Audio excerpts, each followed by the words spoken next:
energy production here in Pennsylvania and across America. And we have to now rely on foreign nations. If you look at his war on parents' rights, the innocence of our children and what they're doing, how Biden's opened up our border and we're being flooded with illegal immigrants and drugs coming from China to Mexico, the #1 killer of our young people. President Trump will stop it just like he did before.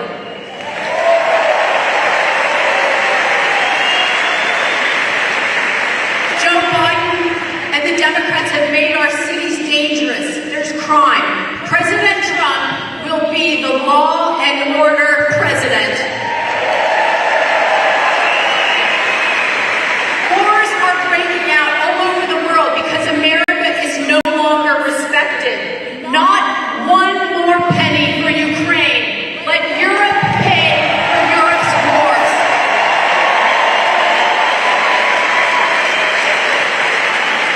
President Trump puts the American people first. We know he will because he did, and he will do it again.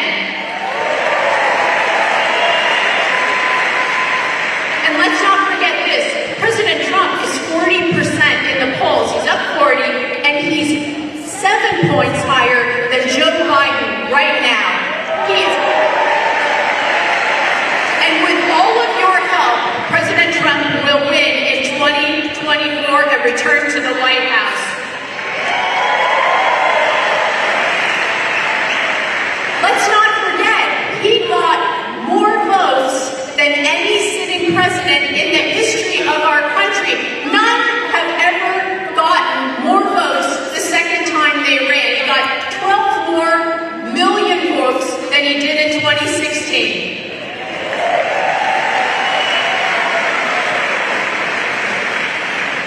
And do you honestly believe that Joe Biden got 15 million more votes than Barack Obama? Barack Obama. You know, President Trump told me he's worried about the cheating. We all are. And the Democrats are changing the laws to allow things like mail-in ballots and these drop boxes where thousands of ballots are being stuffed in. You might even say it was rigged, but not this time. This time they will not outwork us. We're going to beat the Democrats. We're going to beat them at their own game. We cannot allow them to control the process any longer. We will not ever let them outwork us. You have to gather your friends and family together to vote, and vote early. And the churches must register Republicans to vote their values and save our religious freedom.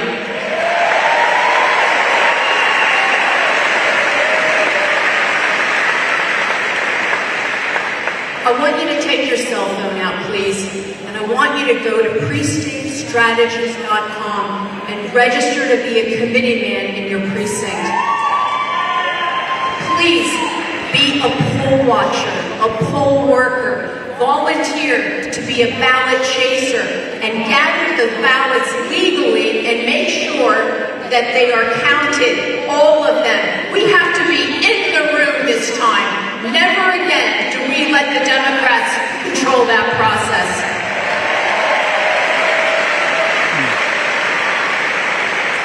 You know, you've seen a lot of problems on election days in Pennsylvania. We will never let that happen again. All of us, we are going to be there on the day. And just remember, Pennsylvania was the only difference was 42,000 votes last time. We're a battleground state. We're one of 4. So I've started Fix Pennsylvania, and we're going to register conservative voters in this state so that we turn Pennsylvania red. We're a MAGA state.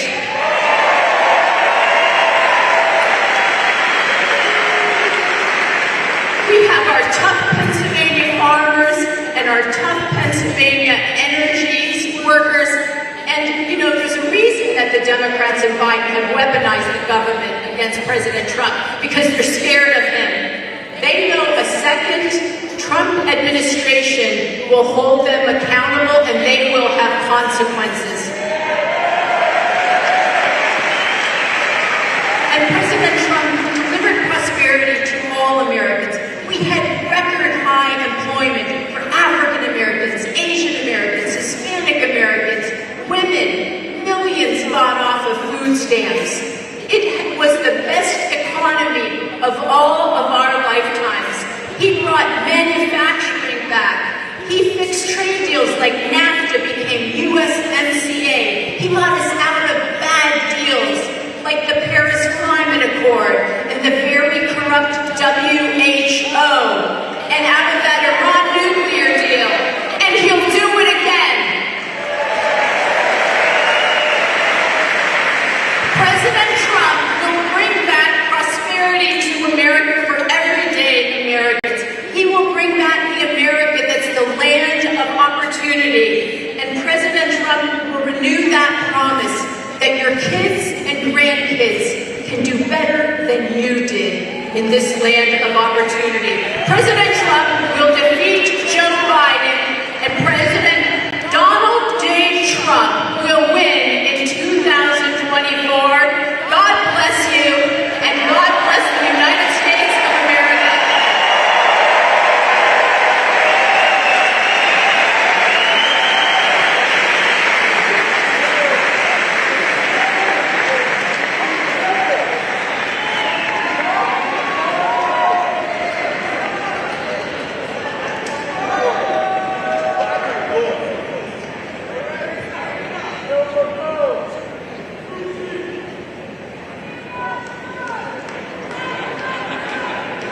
Ladies and gentlemen, please welcome former Congressman Fred Keller.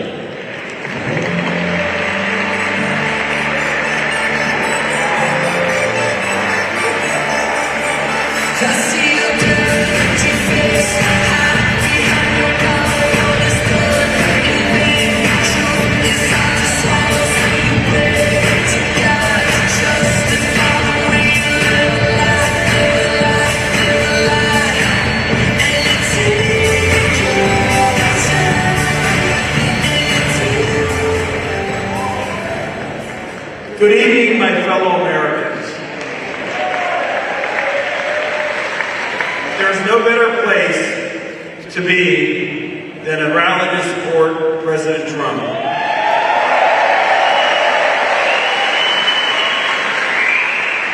I would just like to take a moment to ask our veterans, if you're able, please stand, or raise your hand if you're not able to stand. Let's give you all a round of applause.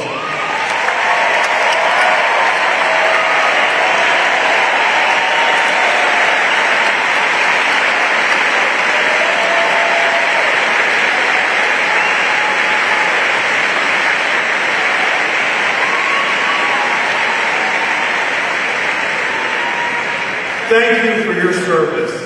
Because of you, we live in the greatest country on the face of the earth.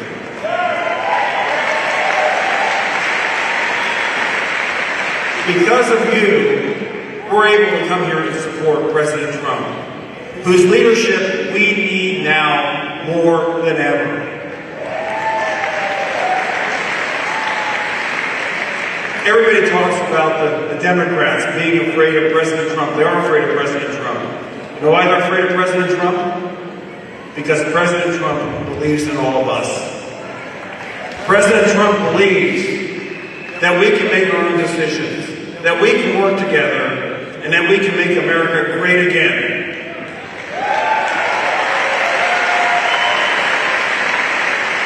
But we can only do that with his leadership. I'll tell you about the president I know, and President Donald J. Trump, the person I know. He's a person, two words sum up President Trump: he cares. He cares about America. He cares about all of us. And he wants to make sure that he puts you first. None of these politicians, and I've been in D.C. and seen it, none of these politicians on the other side of the aisle think that you can make decisions for yourself. Well, I tell you what, President President Trump is the best president I've had in my lifetime.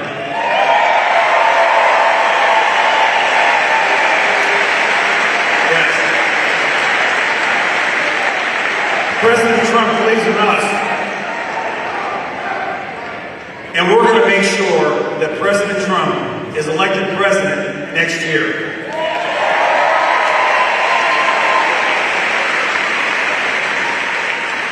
And the person I know in Donald J. Trump, I remember the first conversation I had with the man. He called me. I got a call from the White House. I was unloading my truck during the campaign in 2019 special election. And my phone rings and it says, number unavailable. Now, you normally don't answer those calls, do you? But when you've called everybody asking for money, you pick up the phone. So I picked up the phone and I said, hello. And the voice at the other end of the phone said, this is, I forget the lady's name, but she said, I'm from the White House. And she said, do you mind holding for the President of the United States?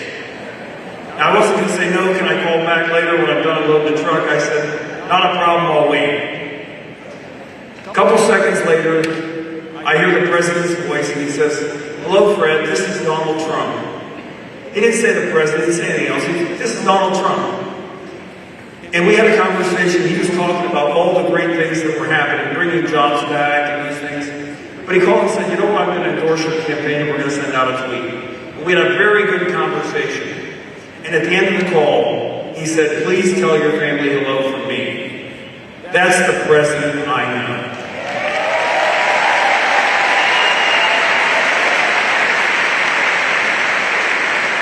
That's the president that cares. That's the president that knows so many people that we recognized when I came out here fought so hard for us. We need to fight that hard for President Trump. Not for President Trump, but for our republic. We need to fight that hard. We can talk about the greatest economy we all lived in. We lived the greatest economy. And President Trump put America first. And he did that. And you know why he knows that's so important? It's so important because if we're not strong, if we're not safe, if we can't have the resources to support ourselves, we're not going to be able to help anybody else. We need to help Americans first.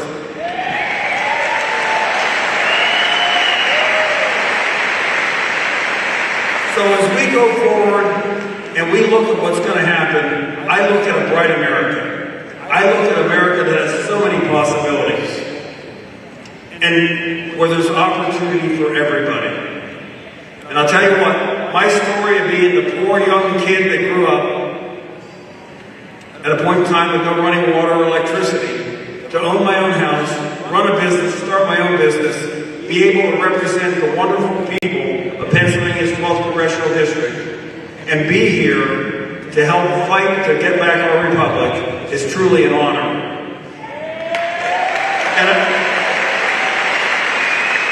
And I do have to recognize a couple people sitting back here, the Penn State College Republicans. Guys, stand up and everybody.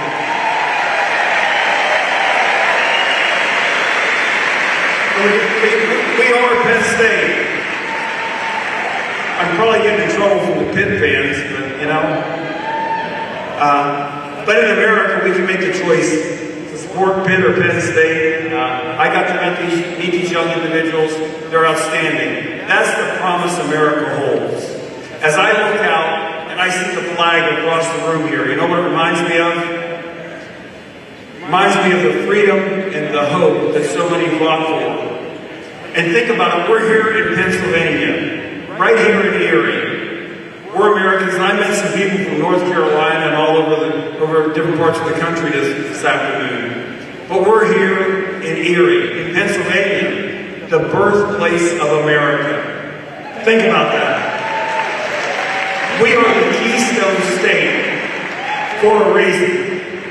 The Declaration of Independence, signed in Philadelphia. General Washington and the Continental Army in Valley Forge, crossing the Delaware on Christmas night, 1776. With people from all across the country, in Pennsylvania, leading that charge for our freedom. It happened again in Gettysburg, where we defeated people that didn't believe in what America was about. Freedom of choice. The ability of free people to choose their leaders that will allow them the freedom and opportunity and promise of America. Our veterans who have done so much. I think about the flag, I think of the American Legion and VFW posts across our Commonwealth. And as I visit them, I see the towns on their hats, like Selinsgrove or Erie or Harrisburg or Williamsport. Towns that people may not know where they're located. But you know what? They've gone around the globe and they've fought against oppression. And the people they were going to save may not have known where those towns were. But they showed up behind that flag. And the people knew that when that flag showed up, the force of good was coming out to support them and make sure they could be free.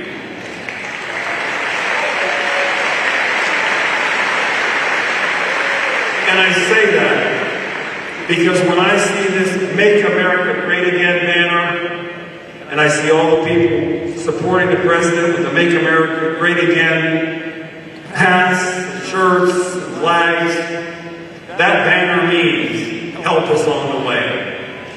That banner means that Donald J. Trump is going to be our next president. That's what that means. That is displayed in communities and towns all across our great Commonwealth and all across our great nation. It's about making sure that we have a president that cares. And the only person in the race, the only person now, the only person that can get us there is President Donald J. Trump.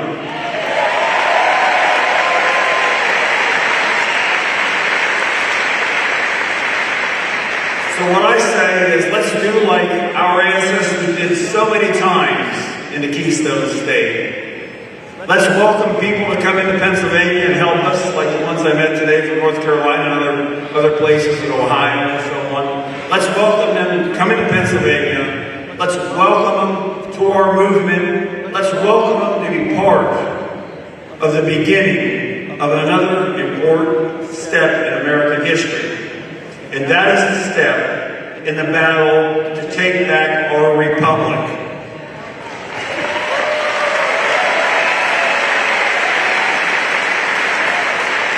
So here from the Keystone State, we are going to welcome our next president this evening and let him know that we are ready to go to the mat and win this election.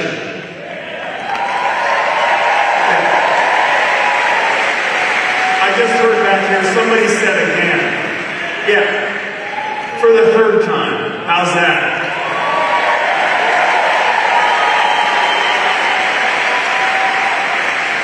This crowd is amazing. You're outstanding individuals. May God continue to bless you. May God continue to bless our President, Donald J. Trump. And may God continue to bless America. Thank you very much.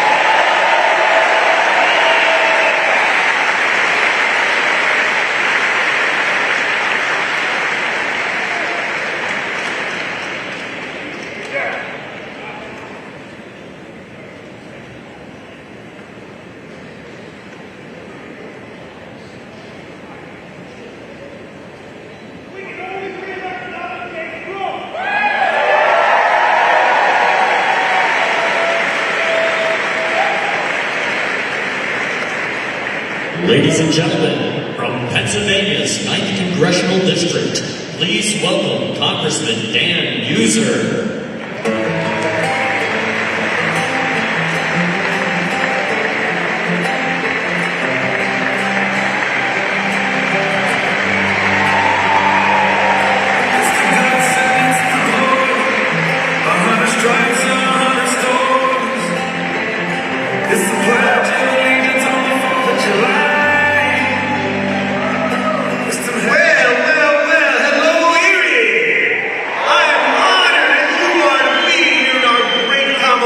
Pennsylvania. Nothing better than a Trump rally. You're going to be seeing a number of them coming up. I think I can speak for all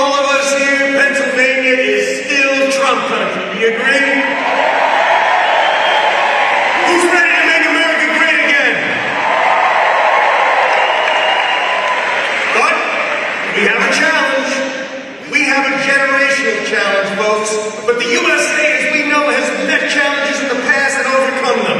From the Revolutionary War to the Civil War, where we made sure every American was free. We fought world wars, and you know what we asked in return for those successes?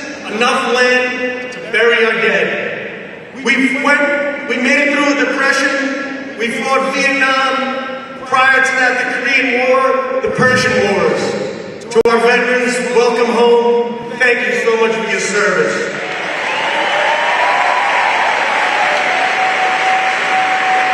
We had 9/11, and we all stood up and chanted USA, and we persevered.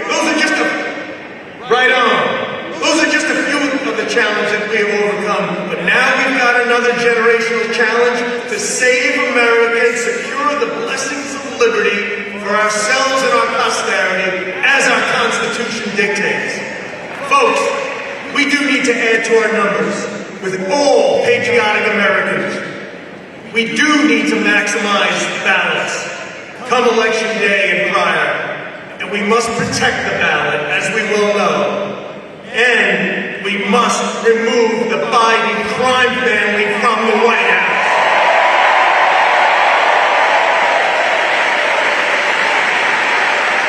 The Biden White House has weakened our nation, weakened our national security, our economy, our public safety, constitutional law, equal justice, and sadly our military.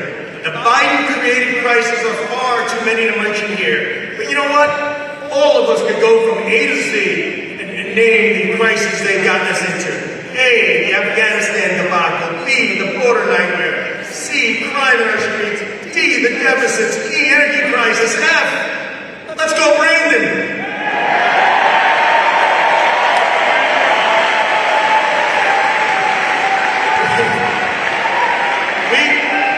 We're going to replace Let's Go Brandon with USA. USA. USA. USA. And it's only going to happen when we re-elect Donald J. Trump as President of the United States. Remember the Trump presidency? Strong national security. Our border was secure. Energy independence on our way to energy dominance. Low gasoline prices, an economy that was booming, inflation wasn't a factor, military recruitment was up and was proud, and we always had the back of law enforcement.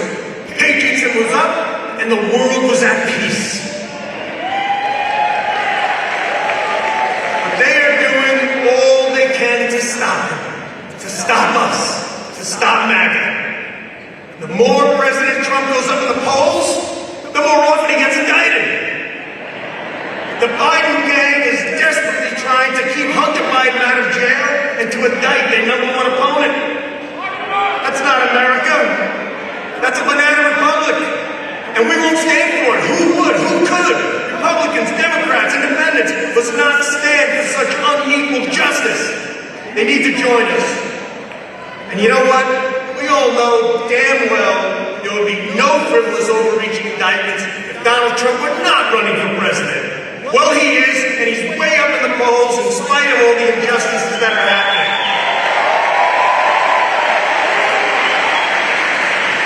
Like, for instance, the selective injustice of the cocaine found in the White House. Case closed, they say. No, case covered up, I say. I mean, do they think we're stupid? If this were anthrax that were found in the White House, would the case have been solved? You better believe it would have, and we would have demanded it. And you know what? For those who can't handle the truth, because it's sometimes hard to hear, but it's still the truth. That's the situation we have and we need to overcome. Let's compare for a moment the shallow indictments of the Trump indictments versus the Biden scandals. Corruption, extortion, clandestine payouts for huge amounts of money. $30 million found in 20 different bank accounts of Biden family members. A fact. Coerced from corrupt businesses from the darkest corners of the world. China, Russia, Ukraine, Romania. With no apparent reason for these payoffs. What was the work for, Hunter? What were the services done, Joe, for these tens of millions of dollars? Please tell Bidenomics. All the evidence is there, and your Republican majority that I'm in the U.S. House, are doing everything we can to expose it. Meanwhile, by the way, 90% of the national media won't cover it, ignores it, and in fact even covers it up. Yeah. Now, not to excuse the Pravda news, but they didn't take an oath of office like Senator VP and President Biden did, so we will hold him accountable. So I hope we all recognize the challenge ahead. It's not going to be easy, but it is a generational opportunity that we are all going to be very proud to be part of. So, are we ready to win again so often that we get sick of winning? Are you ready to truly be proud of your country again? Are we ready to make America great again?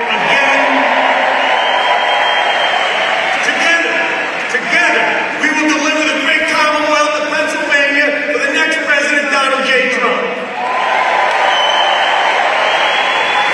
God bless you, Pennsylvania.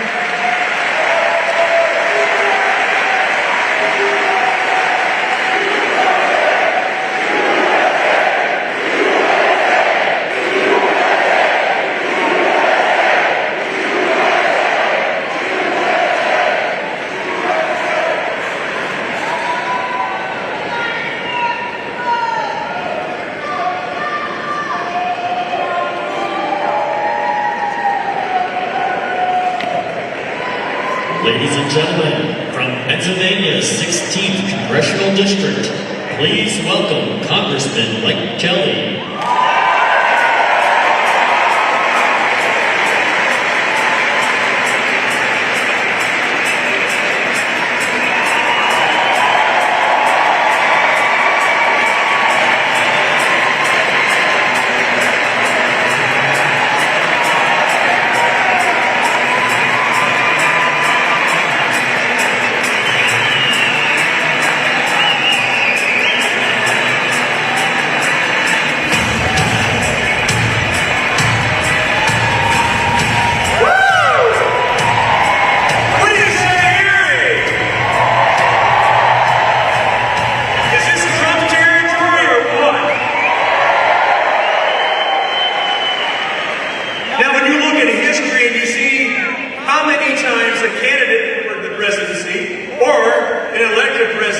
Has come to Erie. Only Donald Trump. Just 4 or 5 of his cabinet have come. They have come to Erie because they love Erie and they have not forget the importance of what Erie has done for them.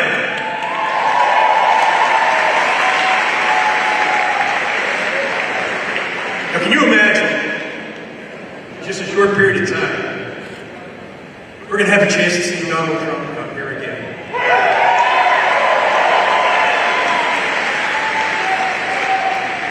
There's something about this man that says nothing other than, I'm an American, and I'm a leader, and I'm going to make America great again.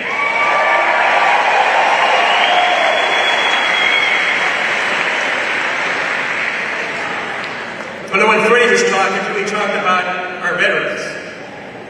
When I'm campaigning, or our staff is campaigning, it's hard to knock on any door that we don't have a veteran living there, or we don't have a family that has had veterans who served.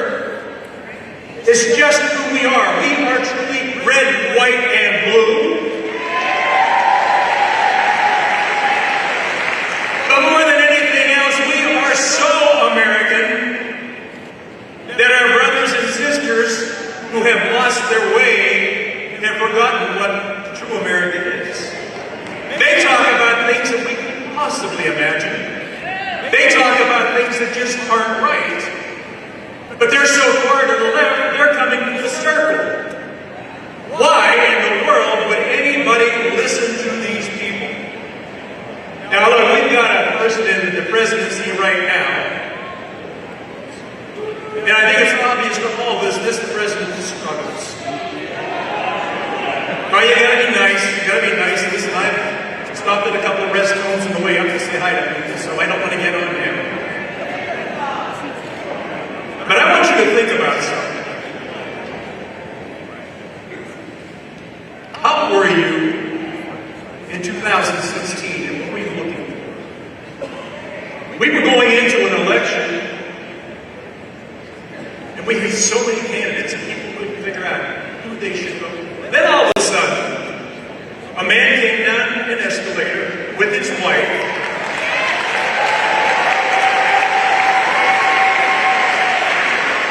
A man with a fantastic life, a fantastic wife, a fantastic family, a fantastic business, and he had everything going for him.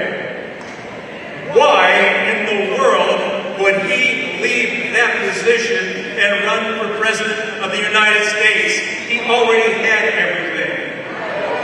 Now, I would suggest to you, the reason he ran is not, he wasn't looking for anything else in his life other than serving America. It is love of country. It is love of country that exceeds every other reason to run for president.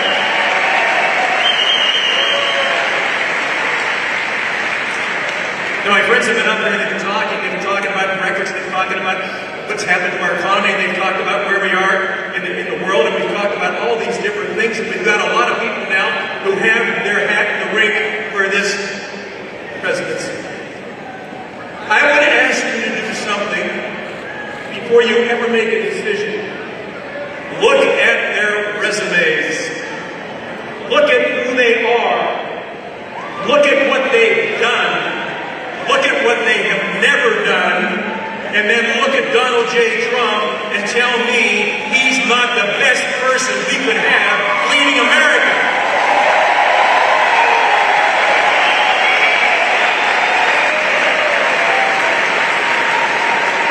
Good Lord, I'm starting to feel like Jim Jordan. And don't we love him? Don't we love him? How about Jamie Comer? Congressmen who decide they got to go for the truth and make sure it's the truth before they put it on the air.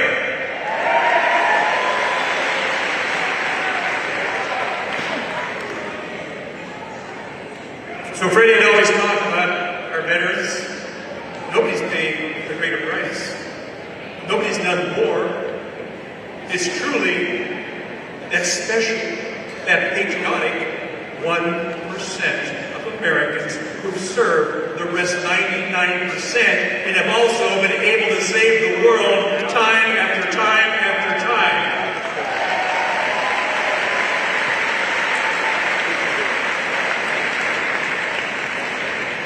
So I see a lot of my friends out there. And I want you to think about something. People always talk about how they love winning. Is there anybody here that doesn't love winning?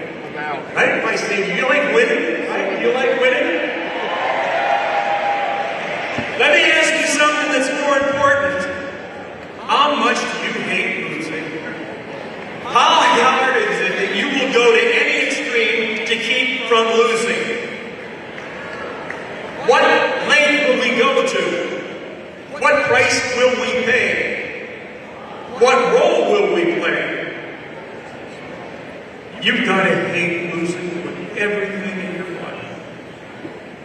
And if you do that, the byproduct of that is you're going to win. You're going to win. Now,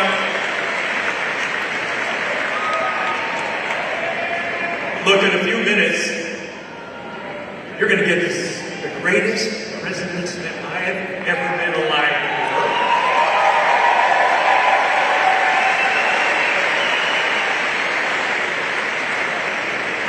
And I guess it's not math, I'm going to tell you, we're going to watch 45 become 47.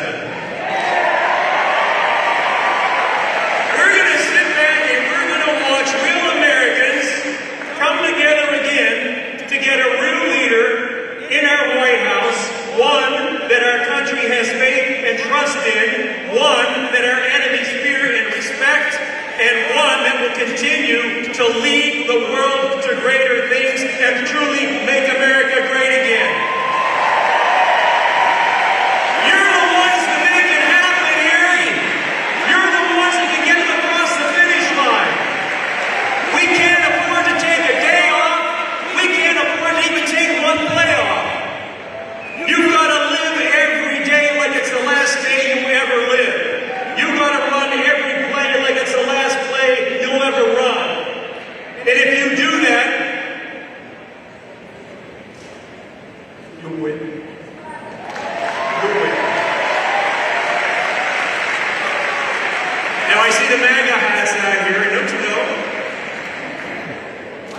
certain people.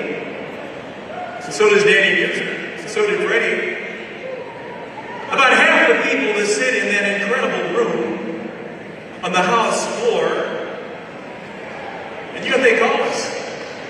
Don't pay attention to them. They're just MAGA people. They are no good. They don't know anything. They're MAGA people, and they will do anything they can to win. And you know what? We can't afford to have Trump in the White House again. They are scared to death of a Trump win.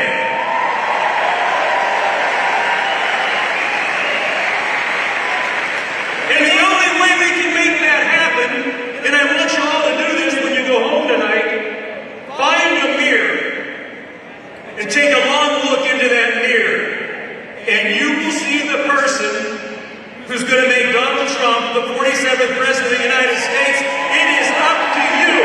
It is up to you. It is up to all of you. We have to be ready to go. We have to be ready to fight to the very end. We have to say, not on our watch, not on our watch, not on our watch. I love you guys, and I know you love President Trump. I know you can't wait to hear him. And I got to tell you, this is a guy who has more energy. He makes the ever-ready bunny look like a false prophet. Now, we talked a little bit, and I heard Danny say, I heard Freddie say, when the president comes out, that battle cry, USA, USA, USA, please greet the greatest president in the history of our country with that rounding sound, that noise, that idea that somehow we live in the greatest nation the world has ever known. We are the only nation that has saved the world on more than one occasion. We are USA. Thank you so much. God bless you. Let's go out and win. Let's do whatever we have to do. Come on, Erie, let's go.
去问一下，你不能去，如果你在哪里来，你就得去的，你不去我不过不去，你要不过不去，我也过不去。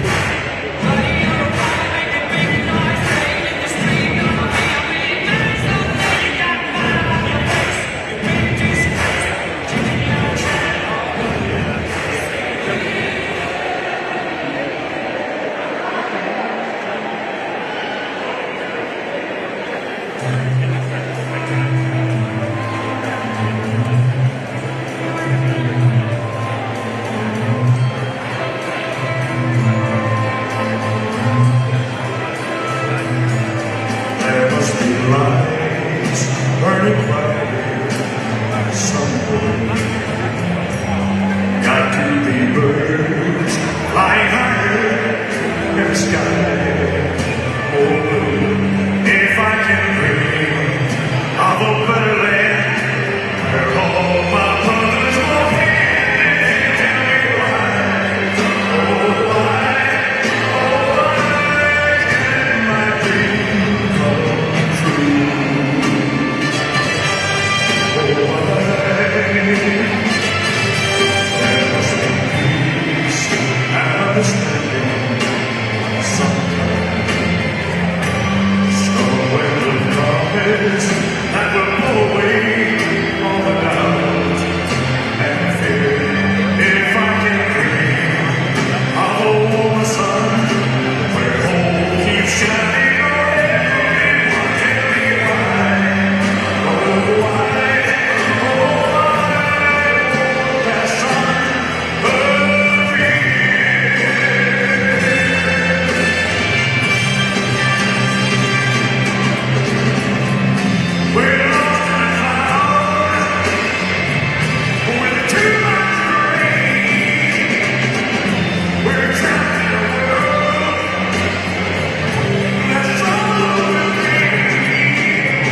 Republican, it's a Trump strong. We love you, we love you people, hardworking people.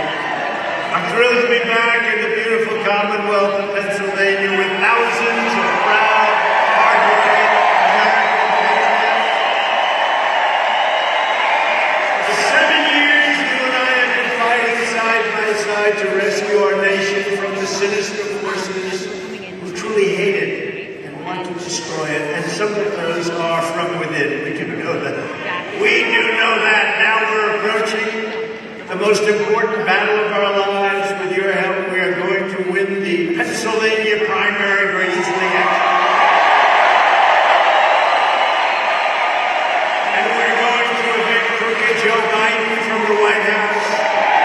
We're going to take back our country, and we're going to make America great again.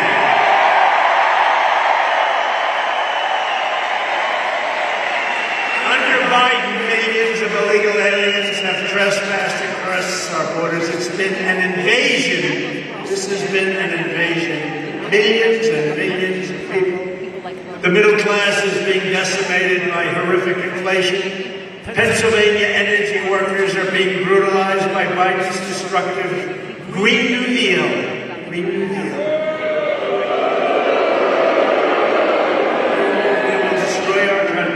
Savage criminals are being set loose in Democrat-run cities while innocent Republicans are being viciously persecuted. Men are competing in women's sports. Can you believe that? Not anymore. Day one, that'll happen. And the worst and most incompetent president of all time is stumbling us right into the brink of nuclear war. You know that's happening. She said that a long time. But all of that ends when we win a crushing victory on November 5th, 2023.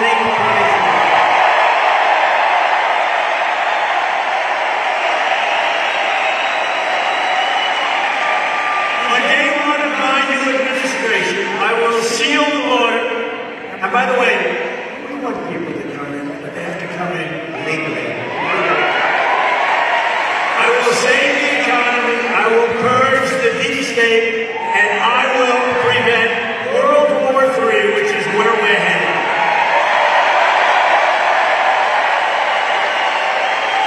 Not only is Joe Biden the most incompetent president in American history, he can't even put two sentences together.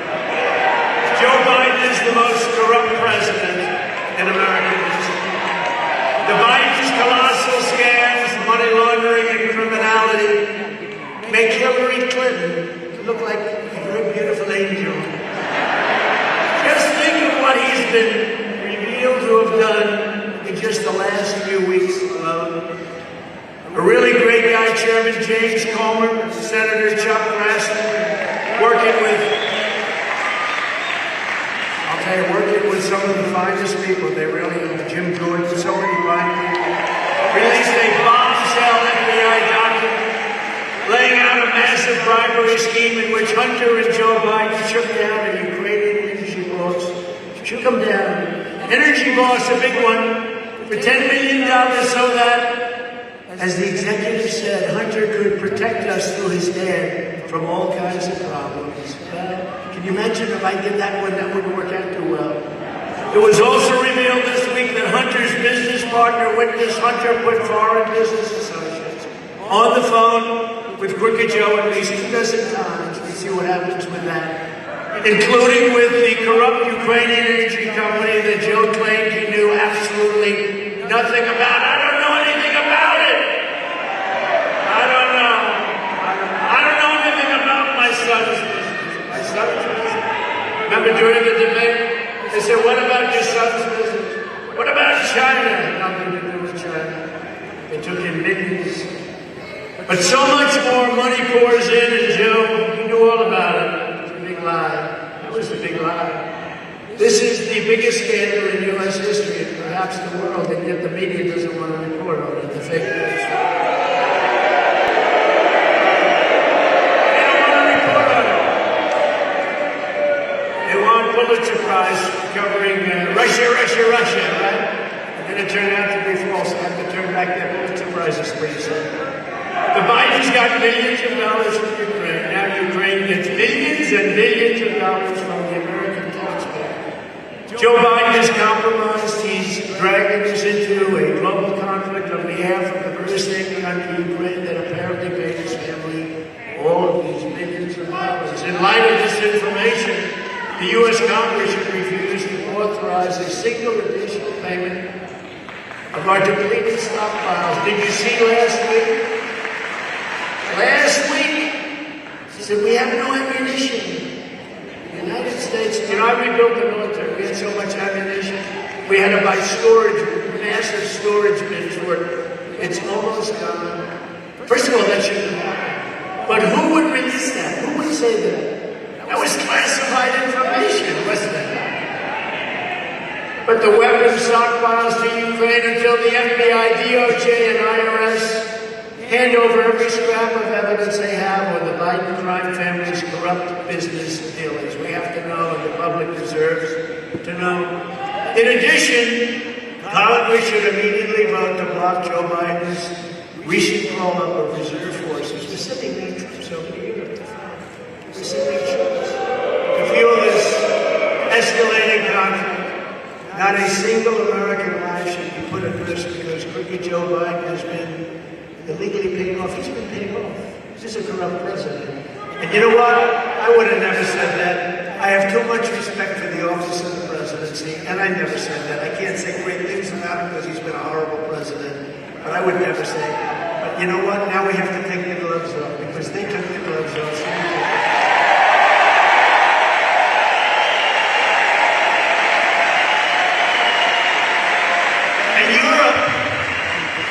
Should be paying their fair share. They're paying a tiny fraction. We're into $200 billion. They're in for $22 billion. It affects them much more than it affects us.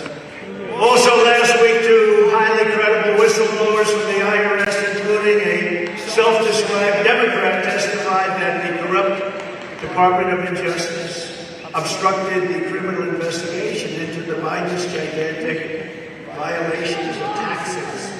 The witnesses also stated that they were totally prohibited from investigating the crimes of crooked Joe Biden. I took the name away from Hillary, you know that, right? That's over. Hopefully she's gone, otherwise we'll have to pick her. But he goes. I took it away. It was the most descriptive, and I don't like doing it. We have enough words in this world. But I took it off, so now we call her, right? Beautiful, beautiful Hillary. She's so beautiful. And he's Crooked Joe. We called him Sleepy Joe. We had a number there. I like Crooked Joe the best because it's probably the most accurate. The Republicans have to do something about this. The biggest complaint I get. And we have some unbelievable congressmen that are going to introduce, and they are not the problem. And I have to tell you, Congressman, you complain about it too, but the biggest complaint that I get is that the Republicans find out this information and then they do nothing about it. They don't do anything about it. Kelly knows. They do. And it all dies. They die. The radical lunatic Democrats, they impeach me, they indict me, they rig our elections. And the Republicans just don't fight the way they're good people, but they don't fight the way they're supposed to fight. The others are dirty, sick players, and the Republicans are very high class. They've got to be a little bit lower class. They sit back and they say, I have other priorities. We have to look at other things. Any Republican that doesn't act on Democrat fraud should be immediately primary. And yeah.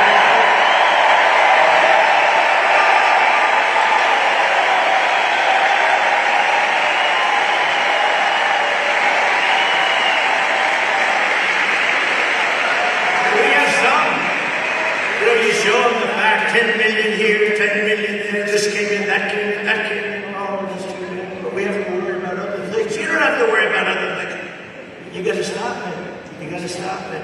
They play a different game. These people are corrupt as hell, and they play a different game. They play a much tougher game of hardball, and the Republicans have to play like these two guys and these three people, actually, four people that we have. They have to play tough.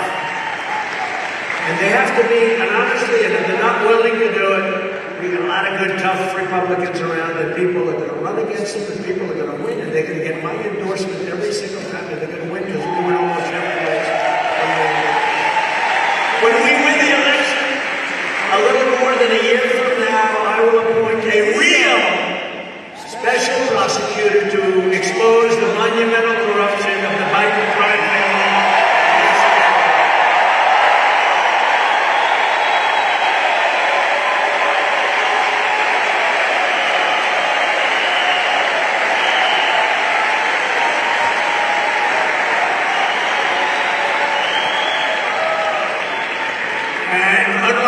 That I've been going through ever since we came down that beautiful escalator in Trump Tower.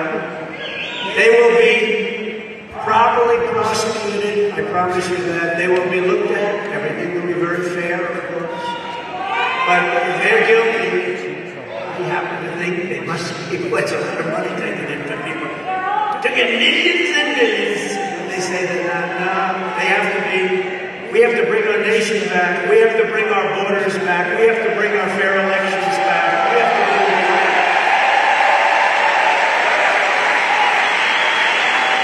And they've broken the veil by indicting me with this ridiculous. These are ridiculous indictments. And all they're doing is hoping for massive election interference. That's all they want to do. They want to damage the leading candidate. By the way, leading by far.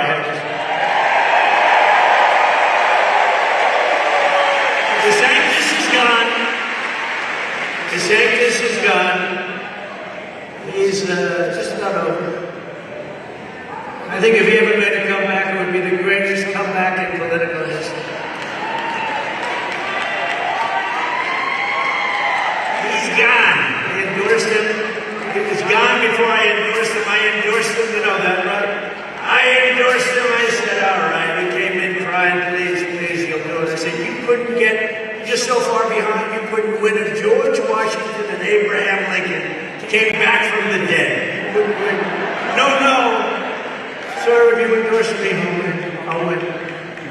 So, he worked on the impeachment hoax number 1 and impeachment hoax number 2, two of the many hoaxes that I had to go through. But he was just one of the many guys. These guys worked much harder. Kelly, User, they worked much harder. Much harder. You guys worked much, but he did a little bit. And I didn't know the man he was running against. Dave Adam Button, good man. Well, I heard he was a rhino, so I feel a little bit bad. Actually. But I didn't know him. So I said, let's give it a shot, Ron. And he's down so much, like 30, 40 points. In one night, he is leading by a lot. And we had him get past a guy named Pullum, who was at the time the hottest guy in the Democrat Party. Stacey Abrams being the female version. Stacey Abrams and Pullum. These were the two hottest politicians in the Democrat Party, and Ron said, I don't think I'll be able to beat him. I said, Ron, we'll do a couple of rallies. We did 3 rallies. They were massive. I said, Ron, you're going to win. I don't think so. He ends up winning. Then 3 years later, they say, will you run against the president? Will you run against the president? He says, I have no comment. I said, that means he's running. This son of a bitch is running. I got him elected. He's running. So I tell that story, even though all of my wonderful geniuses that we do have a good campaign going, I have to say, but my wonderful geniuses, my consultants and people that you have, they say, sir, people don't care about royalty in this business. I say, I think they do. See, I think they do. I think a story like that means something to people, but they say I'm wrong. But so far the polls have proven, because he has taken a dive like few people have seen before. It's funny, all of his big donors, he had a lot of big donors, and they were all maybe sort of, they don't love me because I'm very much anti-business with China. I'm a person that puts America first. These people want to put the globe first.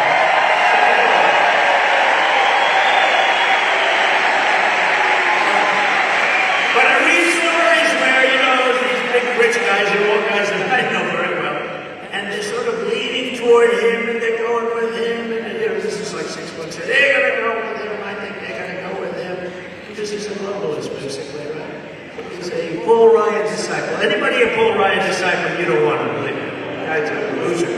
But look, he had to leave because he couldn't have won. He was out. But remember this: when they say, when the people, they're all with him. They're all set. They're going with him. We're all with the sanctimonious. And then last week I started getting phone calls 2, 3, 4 weeks ago. Hi, President. I just called to say hello. One of the big dogs. Oh, I thought you were with DeSantis. Weren't you with DeSantis? Sometimes referred to as the sanctimonious. Never referred to as DeSantis. Of course, he did change his name in the middle of the campaign. And are we having fun? What the hell?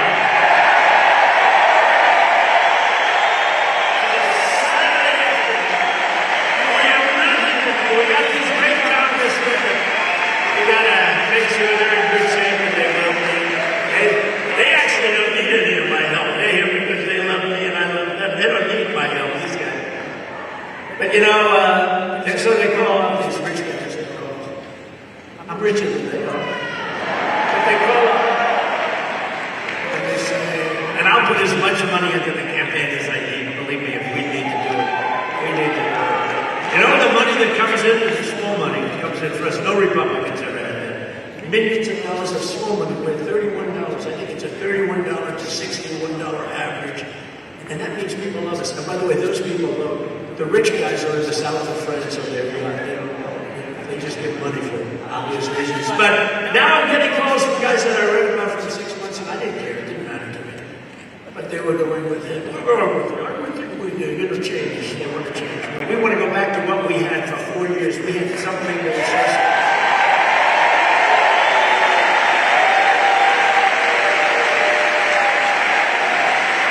One of these guys, Coke.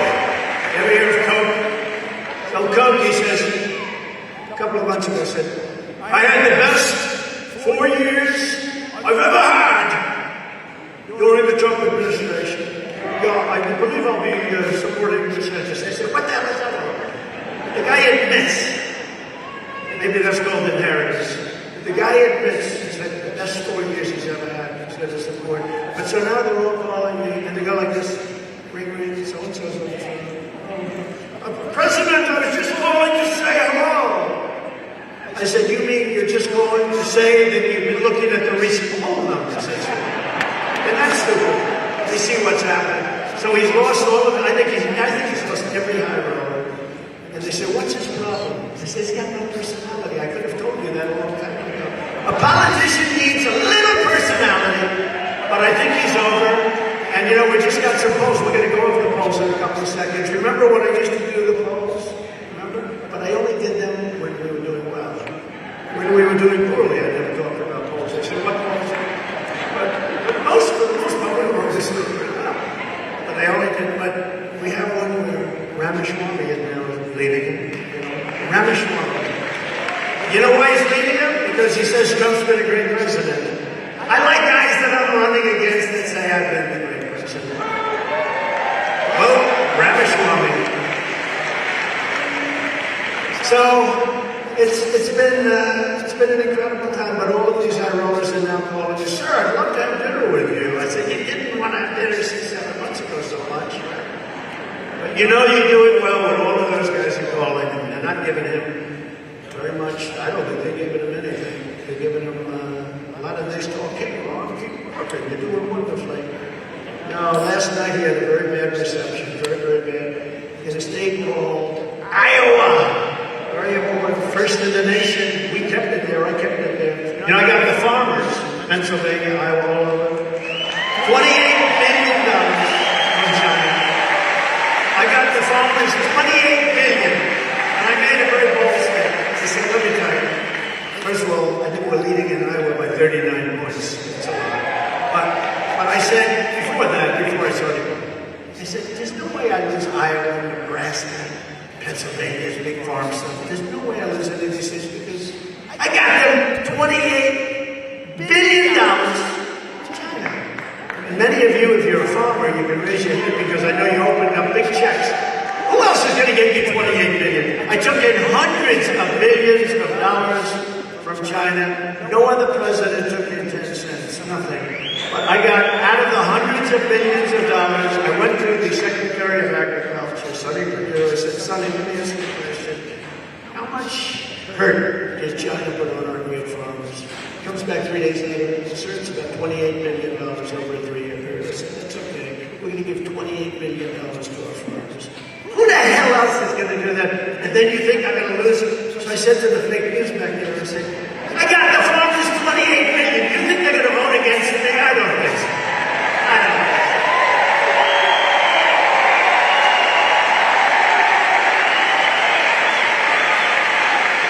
When this battle is over, I'll be back in the White House and the Bidens will have to justify all the corruption that they've done.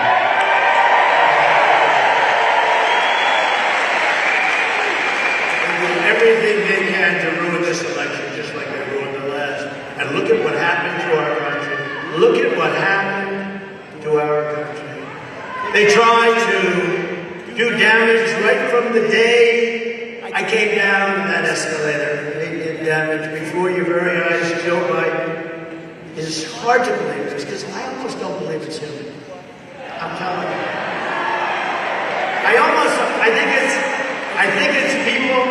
I think it's people that surround him. I don't know. Does he know what the hell is going on? But they're weaponizing. He's weaponizing the people that are around him. He's got people, Lisa Monaco, people in the Justice Department, Meredith Scarlett. You got people around him, not stupid people, smart people. They're vicious people. They're Marxists. They're communists. And they're doing things. You know what they do? It's like the old story. Sign here, sir! What am I signing? Sir, it's a wonderful Friday. Oh, it's okay. And it turns out to be like we will defund the police. Sign right here, sir. This is a great thing. You know, what does it say? Oh, it has to do with our police department. Oh, that sounds so exciting. Let me sign it. Then 2 days later, Biden signs the bill to defund the police. Now, to cover up his crimes, they target his political enemies. You see all this stuff coming out about Hunter, and then they hit us with another thing yesterday because they want to take away the news cycle. These are vicious damn people. As you know, Biden has ordered his top political opponent to be arrested. I got to be arrested. They want to arrest me. It's only because we're winning out. No, think of it. He wants to be arrested. They never taught me that at the Wharton School of Finance, right in Philadelphia. We didn't have a course on arrest. We didn't have a course on indictment. We had courses on other things, positive things. But right here in Philadelphia, great old Philadelphia, I love the city. What has that city gone to hell or what? I used to, when I was going to school there, we could walk down the streets and people would go and have the subs, right? The subs. You'd have all sorts of things. It was great. And now it's so dangerous. You can't walk outside to buy a loaf of bread. It's horrible. It's horrible what's happened. But we have to pay great homage to our police, what they put up with. They put up with more than I put up with. But now the Biden administration is trying to make it illegal to even question the results or the outcome of an election. If you question the rigged election, you're a conspiracy theorist. They don't want to talk about it because they cheated like nobody's ever cheated. But only a party that cheats in elections would try to make it illegal to question it. They don't want to question. You look at Georgia, look at all of the things. In fact, I think on Monday or Tuesday they're having a meeting, a very big group, very smart group. They're having a meeting to show that they found a lot of election fraud. If you can't challenge a rigged election, then you don't have free speech. And if you don't have free speech, you don't have a democracy anymore. You have tyranny. We've got to get smart and we've got to get tough. We need free and fair elections, and we need borders. We need those two things. Just like when they used to say, we built 500 miles of wall. When they used to say about walls, the Democrats, oh, we don't need walls, we'll do it with computers flying in the air, right? I said, no, two things you need always for the next 1,000 years and for the past 5,000 years. Wheels and walls. A wheel and a wall. Every computer changes, everything's different. You know, you develop a new brand of computer, within about 2 months it's obsolete. But a wheel doesn't change and a wall doesn't change. The two things are right. And it's the same thing with our democracy. We need fair elections, but we need borders. We have to stop the invasion of people into our country. And you know what's coming in? Prisoners, people from mental institutions, terrorists are coming into our country. And millions and millions and millions of people. So why did the corrupt Marxist prosecutors bring these radical and unjustified charges against me 2.5 years ago? They had 2.5 years. 2.5 years. Nobody even knew they were looking at it. I don't think they were. But they waited 2.5, almost 3 years, so that they could bring them right in the middle of my presidential election, because it's election interference. These are crooked people. Now, this deranged lunatic named Jackson, who's been overturned unanimously by the Supreme Court. He's tried to destroy many lives. You ever see the picture of the guy? It's like central casting.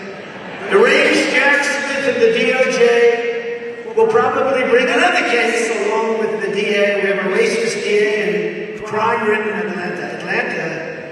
I loved Atlanta. I like Philadelphia. I love Philadelphia. But it's the worst per capita crime city in the whole country. And worse than Chicago. Can you believe what's happening in Chicago? They're all bad. Run by Democrats, all bad. Every one of them is horrible. But I love Atlanta, so they have a DA there that doesn't know anything about crime. Oh, she does focus. Let's get from. We gotta get him. He made a phone call. It was so perfect. It was so good. This was better than the perfect call I made to Ukraine. He made a phone call. So they've been working on that. Why didn't they bring this 2.5 years ago? Why didn't they bring deranged Jack Smith? January 6th. Why didn't they bring that 2.5 years ago? They said perfect things. Peacefully and patriotically. Did you ever hear Maxine Waters and Schumer and these other people talking in their speeches? We will get you, Carol. We will get you. We will hit you like you've never been hit before. Right? You know? That's okay. But if you say peacefully and patriotically, like in my speech, these people are sick. And they are really deranged. This guy's the most deranged in the world. They brought him in because let's get the toughest, most deranged human being that we can find and put him in charge of Trump.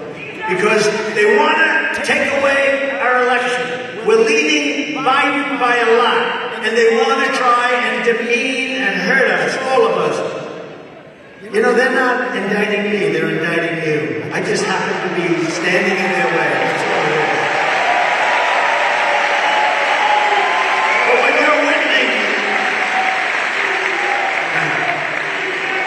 What you're witnessing is a continuation of the single greatest witch hunt of all time.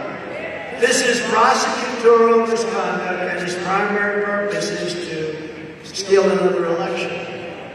They're all in a very coordinated attack, trying to take away our election of 2024. They rigged the presidential election of 2020. We're not going to allow them to rig the presidential election of 2024.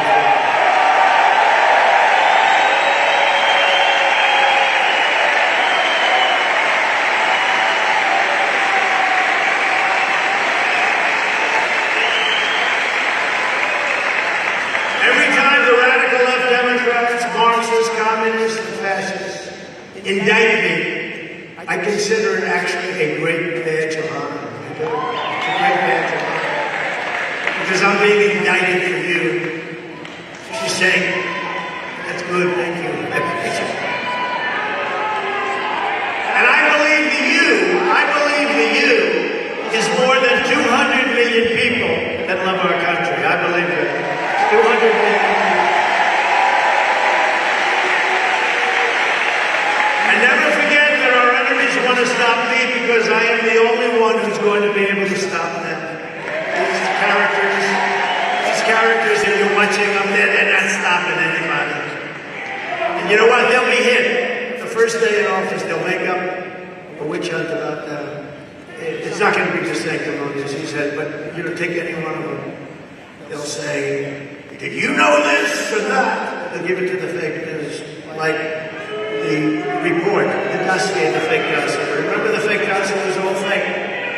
Sir, do you know anything about Russia? I remember when people would come up to me, sir, may I ask you a question?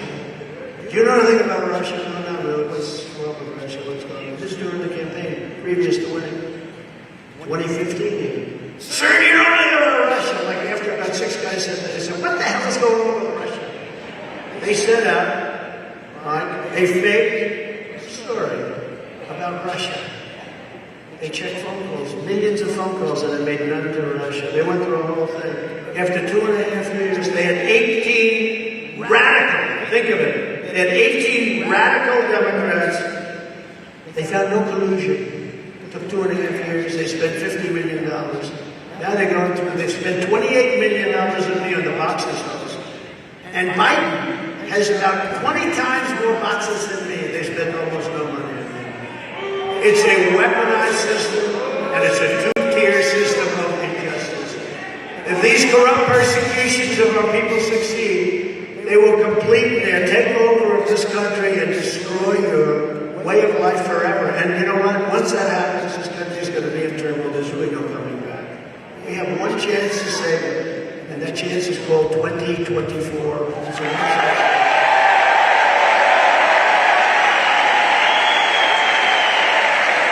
They want to take away my freedom because I will never let them take away your freedom. I will not let that.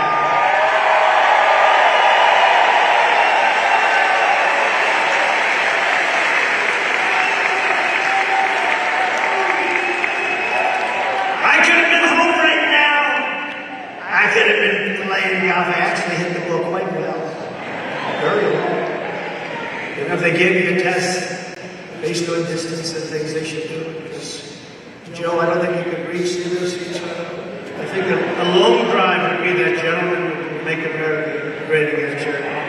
But Joe, I can be home. I can meet. I said, what are we doing there? Sir, you're going to Erie, Pennsylvania. You're going to make this. I love it. Absolutely.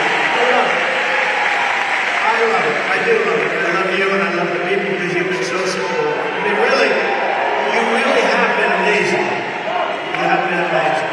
And we got screwed. You know, we were leading in Pennsylvania at 9 o'clock in the evening by hundreds of thousands of votes. It was over. And then all of a sudden, I said, what the hell happened? And the fake press didn't want to call it, but I said, why aren't they calling Pennsylvania? And even the first time, we were leading by enough that they could have called it much earlier. They just refused to call it. Because, in my opinion, they were trying to cheat, and they couldn't quite pull it off. And Hillary Clinton famously said, why the hell didn't they do that for me? Why didn't they do that for me? She's a very angry woman. They want to silence me because I will never let them silence you. That's what it's all about. And it's no wonder Islam is getting truly desperate as they see us leading in these polls. So I have some of them with me. Just happen to have it. Just happen. In the most recent, very respected brass music hall, we're leading the sanctimonious by 44 points.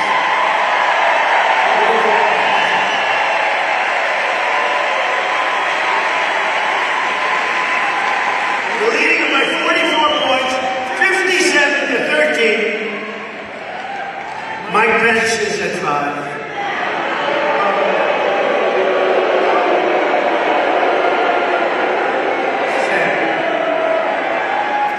It's sad. And I don't like to see the way he's being treated, but Mike is at 5. But everyone's slower than that. Other people are at 1, 2, 0. Sir, will you debate? Will you debate? Another role estimate. Sir, will you stand up there against the hostile network? Fox. Will you stand up there against the hostile network? remember the question I was asked by Megan Kelly a long time ago? By the way, she's got religion. She's got religion. But, and stand out this with like 10 or 12 guys that have 0, 1, 2, 3. I may have 75, 78, 79. And I'm going to listen to some guy like Ada Hutchinson. I call him Ada. He's boring. I don't know why he hates me. You know, I won Arkansas by a landslide. How the hell did that guy ever become governor of Arkansas? That's what I'm trying to figure out. But am I going to stand out there by guys with 0, 1, 2, 3%, maybe 4, and have them ask me hostile questions? And if I don't go to the debate, they say, I'm not saying this, but they say the ratings are going to be very good. So if I agree to do the debates, I get hit by a hostile network, but I also get hit by all these guys, and they are professional politicians. I mean, they're not stupid people. They just happen to be at 0. And they say, what about this, President Trump? What about this? And I look at the guy and say, you're at 0. You're asking me these questions. But you know, you want to have a smart president. And I think if you see me up there, even if I do well, I like the debates. I think I probably maybe won the presidency because of the debates. But at a certain point, you say, why are we doing these things? Why are we doing these things? So we'll see what happens. I haven't made a commitment one way or another. Should I do them or not? Hold it. Now, wait a minute. Wait. Now take your entertainment cap, because for entertainment, everyone's going to say, no.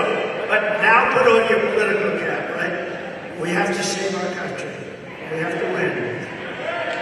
Should I get up there with 10 or 12 hostile people and a hostile network and be abused with terrible places? Okay, are you ready? So I'll go. Should we do the debate? Should we do the debate? Should we not do the debate? You people just want entertainment. I don't know. What do you guys think? Yes, Mike? They're saying no. They're saying no. Fred, no? In the most recent Harvard-Harris poll, we're up by 40 points over the sanctimonious. He's all the way down to 12. Remember, he was surging at about 30. By the way, we were still winning. But we're winning much more since the persecution. By a lot more. And by the way, my women from North Carolina, would you please stand up? They're beautiful women, and of course you're not allowed to say that anymore. That could be the end of my political career. I call them beautiful. I'm sorry. I apologize for calling them. Now look, they're beautiful women, happily married. What number is this that you've come to rally? About 100. Yes, about 100.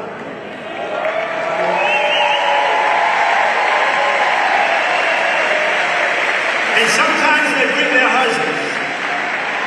And the husbands are nice. Oh, they're pointing. They're over there. You mean they couldn't get the good seats? You got them. They've been, look at them. They're so incredible. And they've been to now, think of this. Where are the husbands? Stand up.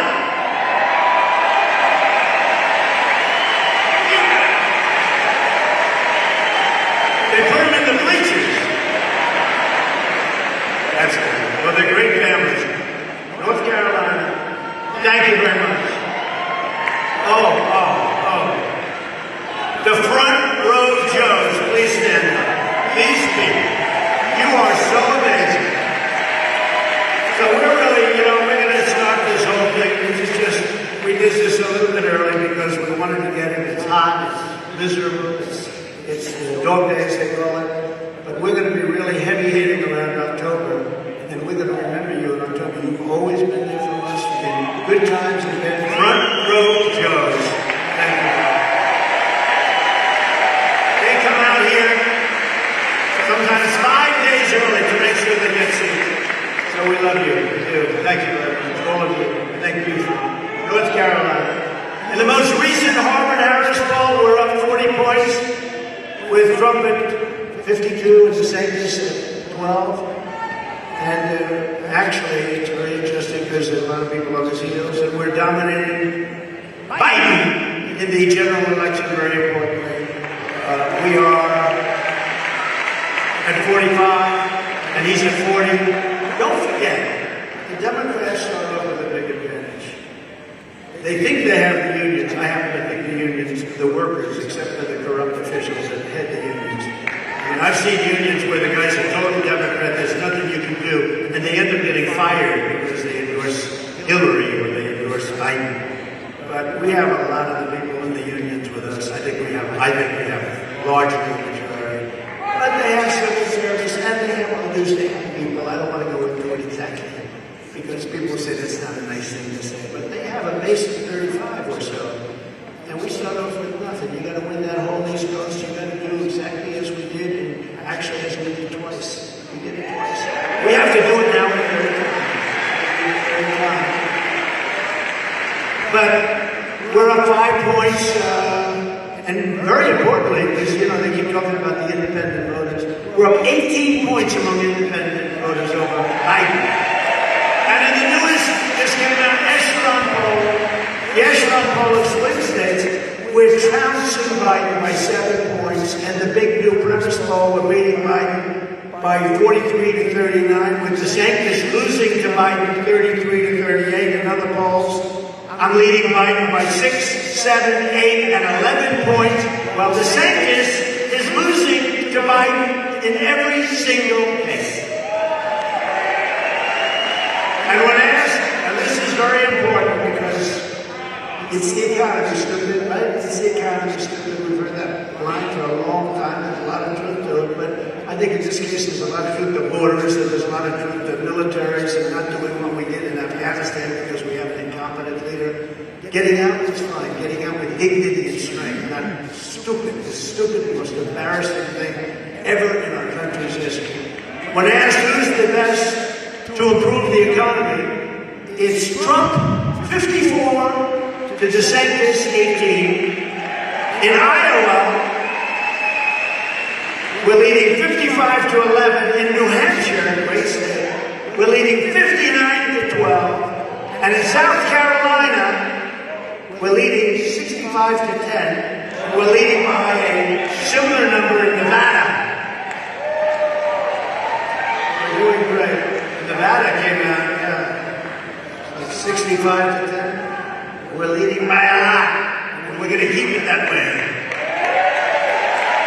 You know, the characters in the Bible, they got some goodies back there. They got some real. They have one very good one, guys. One is a lot. But they got some goodies. But you know, they were saying you always have an ebb and flow, right? So you're leading, like right now we're leading by a lot. A lot of people say DeSantis is dropping out of the race. I don't know that that's true, but I wouldn't be surprised. He should. Because I think he's absolutely killed himself for 28. You know? But remember the loyalty thing. He wouldn't be there except for me. And then he said, I have no comment. And we know what that meant. No comment means he's running. But he's really hurt himself. But I hear he's dropping out, but I will say this.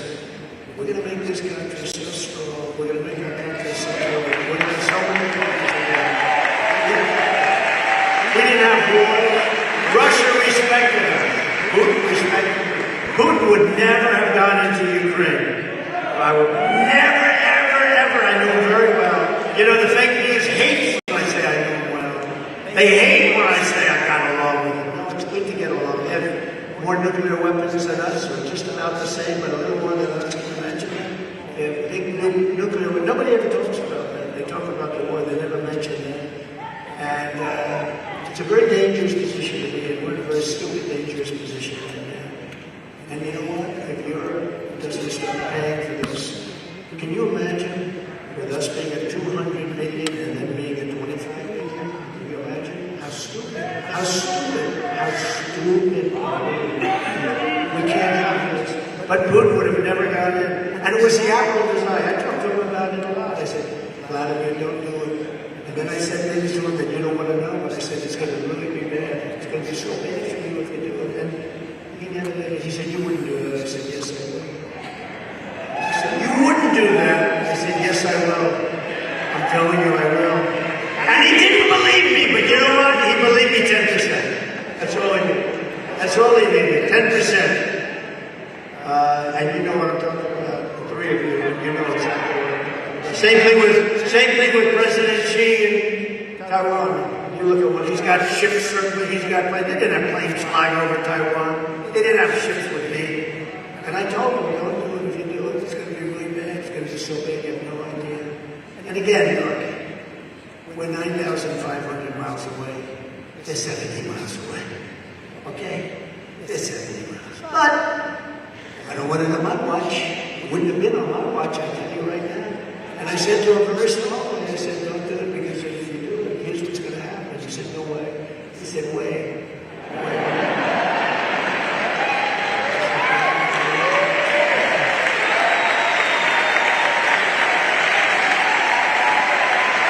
You know, a lot of Democrats agree that if I were president, there would not have been Ukraine attack, and there would not have been this thing going on with Taiwan right now. A lot of them agree, but he was very much the same as Putin. Just we used it in different cities. That's all we used. Different cities, different places. He said, "No way."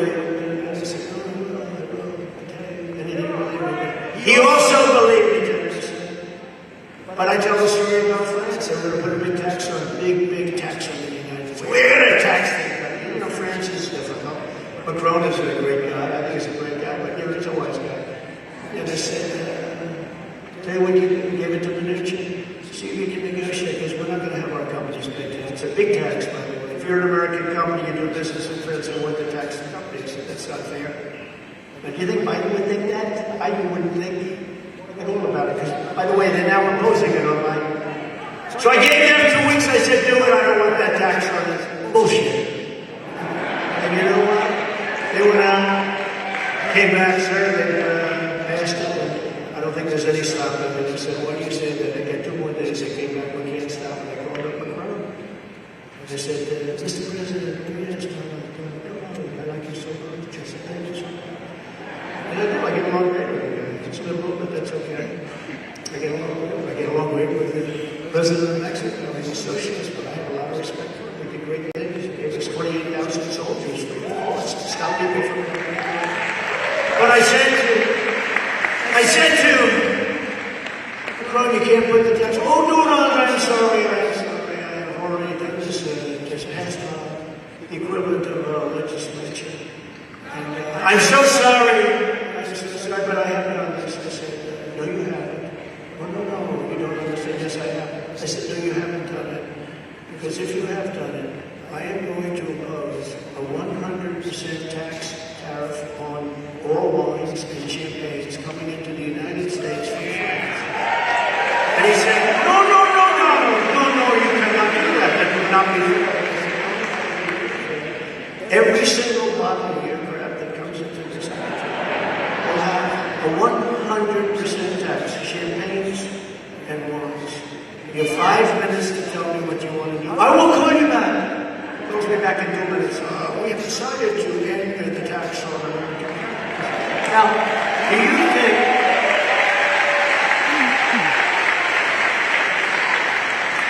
anybody, and now they're putting that tax on, by the way, just saying. Now, there's nobody fighting it. How about Cuba? I got a tremendous Cuban vote in Florida. Tremendous Cuban vote. China is building military places, forts, everything, installations. They're building military in Cuba, 71 miles off our coast. And the face doesn't even talk about it. When I heard this,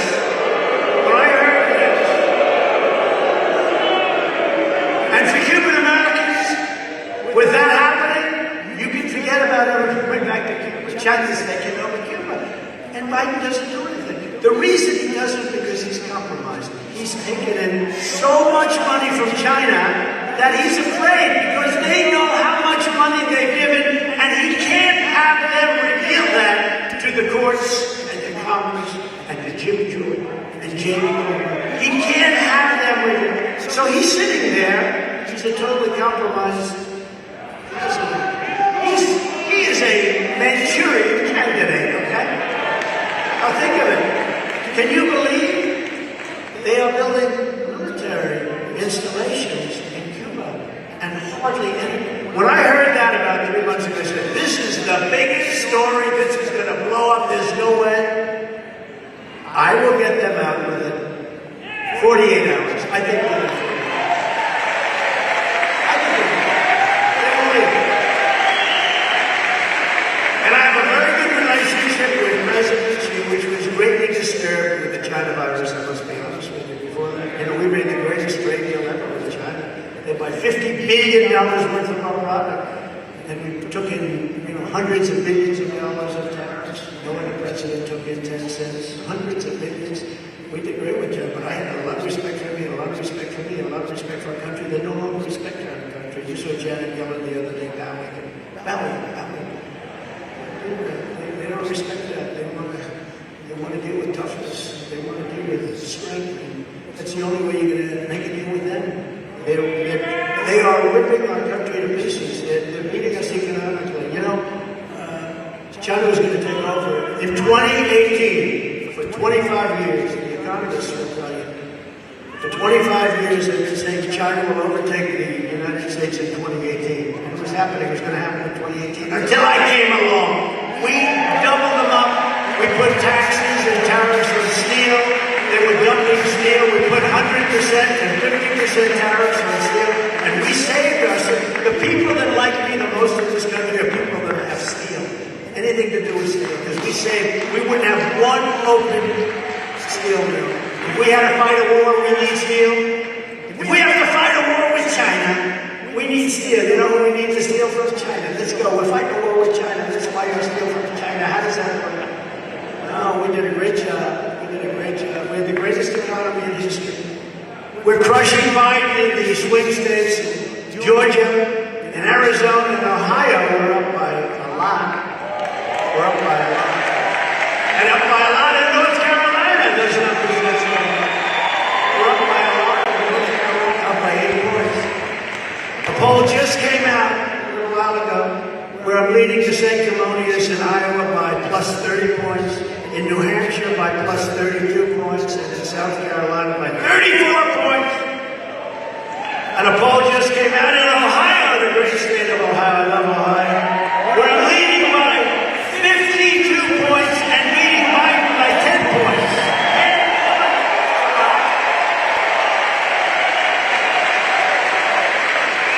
And I think it's time, and I say this from strength, not from weakness. I think it's time for Ron DeSanctimonious and so many of those other clowns. No, you got to see, they're speaking to people that aren't even listening to talking. They're waiting for me, I have to say, they're waiting for me to come up. I spoke last, but they're waiting for me to come up. But for Ron DeSanctimonious and so many others that are wasting hundreds of millions of dollars that Republicans should be using to build a massive vote gathering operation to take on crooked Joe Biden. And remember this, we cannot lose, we cannot allow our country to lose that election. If we do lose that election, I don't think we have a country anymore. I'll be honest, you see what's going on. Millions and millions of people pouring across the border, invading our country. They're invading our country. I put in legislation, and I put in many different things, but you have to be well if you come in. You can't have a disease that you can give to other people. People are pouring across the border now. Disease-ridden people. Again, and I said it, I say it over and over. People from mental institutions, from insane asylums. I said, please, sir, don't use the word insane asylum. Why? Because that's like Silence of the Lambs stuff. And they're coming into our country. People from jails and prisons, they're coming into our country. And terrorists are coming into our country. But they say don't use these words. I say we have to use these words. There was an article, and you may have heard me tell the story once or twice probably. But an article in one of the newspapers where the people write there. And it was about a psychiatrist, I guess you call him. And he was heading up a mental institution in a South American country, big country. And he said, you know, beautiful article in one sense because he was a real hard worker. He said, all my life I've worked so hard. I worked 24 hours a day. And I just worked so hard. I was so busy. We couldn't keep up with all of the people that had such difficulty. And now he was sitting there reading a newspaper. We had nothing to do. And they said, what's the difference? He said, all of our people have been emptied out into the United States. Think of that. Think of what that means. All of these people who are very ill, who are very sick. People. These are mentally ill people. They've been emptied out. Now you take thousands of institutions like that, and they are, because I know these leaders of these countries, they're very street smart. They're very smart people. They know what they're doing. They're at the top of their game. We have somebody that's not at the top of his game. Never was at the top of a game. Never was. We have a guy who's a dumb son of a bitch into a loud.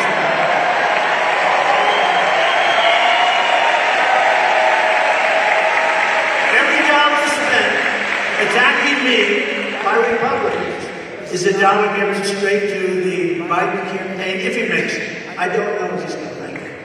Who thinks he's going to be the candidate? So, ready? Are we going to be running against Joe Biden or somebody else? Okay? Who do you think? I mean, just try to get. Okay, ready? Biden. Are we going to be running against Biden? Are we going to be running against somebody else? See, I just saved $300,000 during the poll. You ever see these polls? They interviewed 203 people. They charge you $700,000. And that poll is much better than a poll done by a pollster, in my opinion. The Republican Party must be united against the Marxists, communists, fascists, and globalists. I promise you this. If you put me back in the White House, their reign will be over and America will be a free nation once again.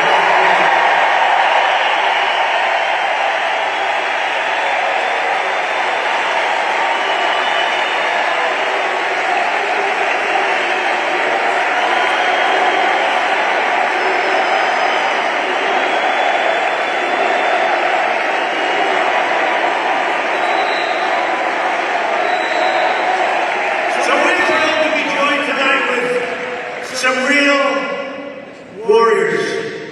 And they've been warriors, I'll tell you. Mike used to stand out, we'd have rallies, and we'd do a lot of them outdoors. And we had one day, it was like 30 degrees, it was cold, freezing. And he's standing out there without even an undershirt, he's standing out there. I didn't think his money was that good, to be honest with you. But he's standing out there freezing, remember that? I said, what the hell? He's a tough guy, he's a warrior. You have two people here, current Congressman Dan Newsom and Mike Kelly. These are incredible people. They're going to help us win the state along with Fred Keller, a former representative. Come up here. What the hell? We have all day, right? It's Saturday. We have nothing to do. We took an arena instead of staying. You know we did. This was going to be an outside deal. It cost us a hell of a lot less money. But we said it's going to be 98 degrees. You know how hot it is outside? And we have all these beautiful people up front. And we said, let's do it this way. Come on up here, fellas. Come on up.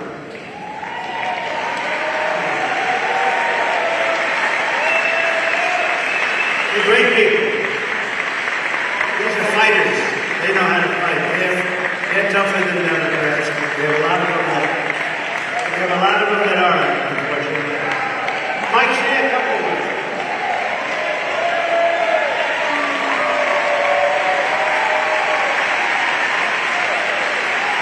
He's unbelievable, isn't he?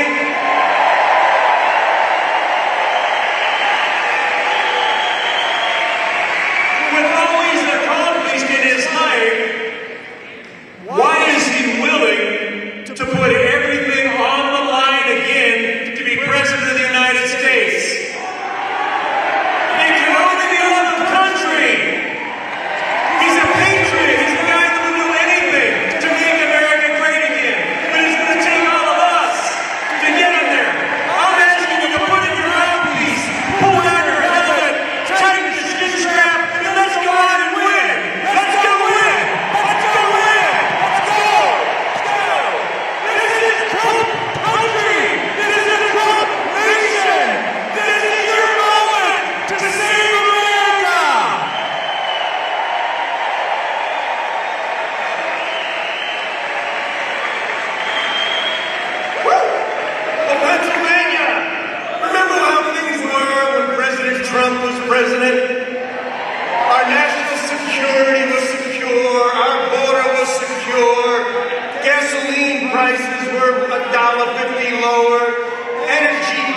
because Donald Trump loves Pennsylvania, Donald Trump loves America, Donald Trump is the only person that can win and has proven that he's going to stand up for us and fight for us and win, win, win. Thank you, Mr. President.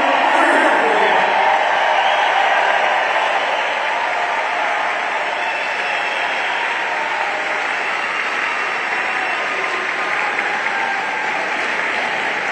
Thank you. Thank you. Oh, why can't we have more people like that? Also with us, two really terrific friends of mine over the years, Ambassador Carla Sands, you know Carla, from here. Carla. And a terrific man, a real war hero, Sean Parnell, and a fantastic leader.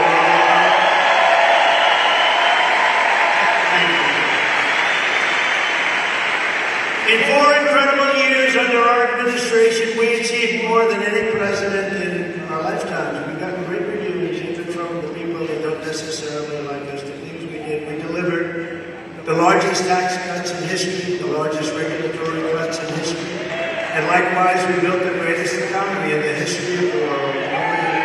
No economy ever close. And we were leapfrogging China. They never got us in 2018. We were going at a level that they could never have gone. And I said, they never will catch us, and we have a smart president. I kept my promise to the people of Pennsylvania and withdrew from the job-killing Paris Climate Accord with disaster. We just signed it. We just went back in worse terms. It was so bad, so unfair to us. Good for other countries, bad for us. That's the usual view. We unleashed Pennsylvania energy workers to achieve energy independence and very soon energy dominance for the first time in 60 years. Your energy people are getting decimated right now. You know that. We had gas prices at $1.87 a gallon. And after years, $1.87 and go way up. Watch what's going to happen. They're keeping it artificially low. They're taking our reserves and they're keeping it artificially low, but artificially low is almost $4. After years of Washington betrayals of Pennsylvania workers, I ended the disaster known as NAFTA, in particular to Pennsylvania. The worst the single worst trade deal ever made, and replaced it with the USMCA, the best trade deal ever made, they say, in this country. In fact, it's a deal so good that Mexico and Canada are now trying to renegotiate it with the Biden administration. Don't do it. We had to suffer with NAFTA for so many years. It's a great deal for us, everybody knows it. I stood up to China like no administration has ever done before, bringing in hundreds of millions of dollars pouring into our treasury, right directly from China. They didn't love me too much, but I got along with them. When no other president had ever gotten them to give anything, not a dollar. And when China targeted our farmers, as I told you before, we gave our farmers $28 billion right out of those tariffs. China was great. Ron DeSanctimonious opposed my China tariffs, and he heartlessly opposed the $28 billion of money that was sent right into the pockets of our great farmers because of the Chinese abuse. You know, China abused our farmers. Very simply, DeSantis sided with the communists in China. I sided with the farmers of America. I think that's good. It's a good thing.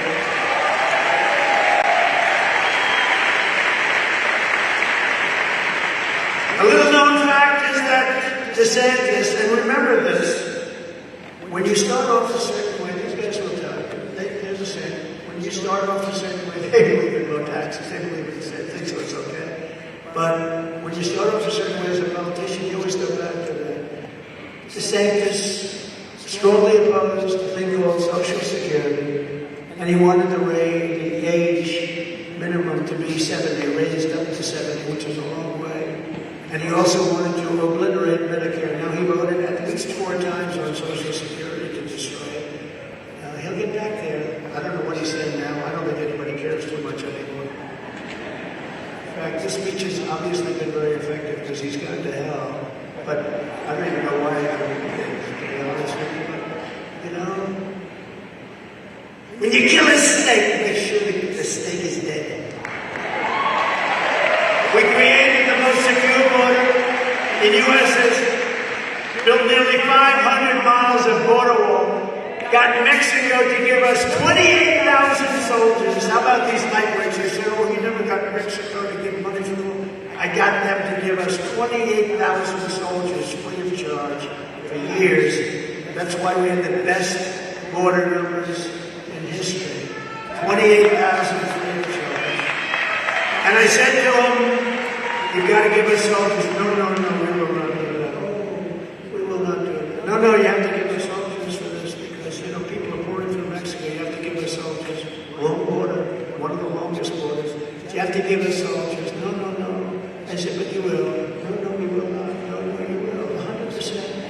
And a person from the State Department, a good woman, she was so used to being turned down from Mexico for years. She was turned down. She said, they will not do it. I've been trying to get that for 25 years. I said, they will do it. I said, we'll get it 100%. What else do you want? And they said, remain in Mexico. I'll get you that too. What else do you want? And we got all these different things, catch and release into Mexico, not into the U.S. So I said, give me your 10 hardest things. They gave me the 10. I said, I'll get all of them. So the man came in to represent Mexico. Top guys right under the president. And again, I really do like the president. And I like this gentleman too. And I said, you have to give us 28,000 soldiers for the border. No. Well, he laughed. He said, is this guy crazy? I said, no, you'll give them to us. No, we will not. Why would we do such a thing? Because people are pouring through your country. They're coming in and they're poisoning our country. They're destroying our country. No, we will not do that. I said, yes, you will. No, you won't. She said, here's a story right before me, and I had it. It was a Thursday.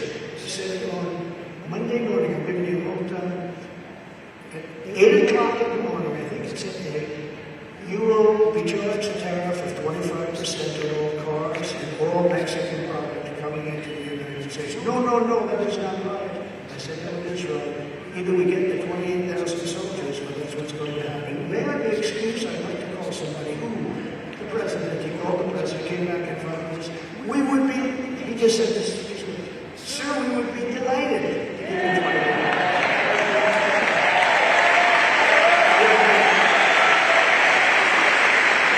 So then you have all these adults say, he didn't get the money for I got much more.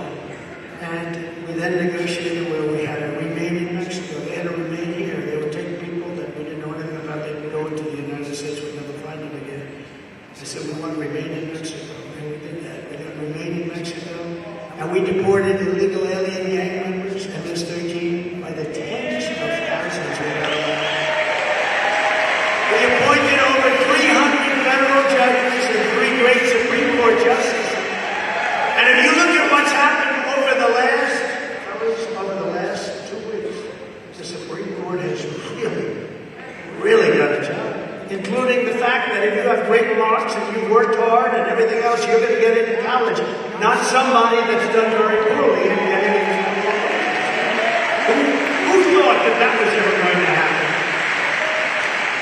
Who thought that was going to happen? You're a great student if you deserve to get in there on merit. It's called the merit system. We're back to a merit system because of the justices. And last year, those justices ruled to end Roe v. Wade. And now,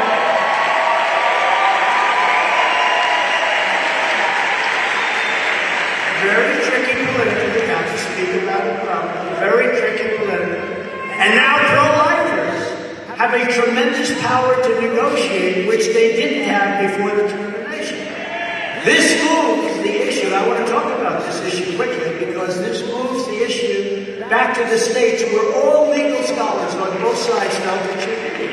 And like Ronald Reagan, I support exceptions for rape, incest, and the life of the mother. I support that. Rape, incest, and the life of the mother.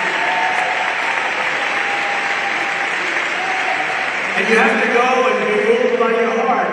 I think it's very difficult to win if you don't support those exceptions. I do. I don't even know what you guys are doing. Maybe I don't want to ask. I don't know.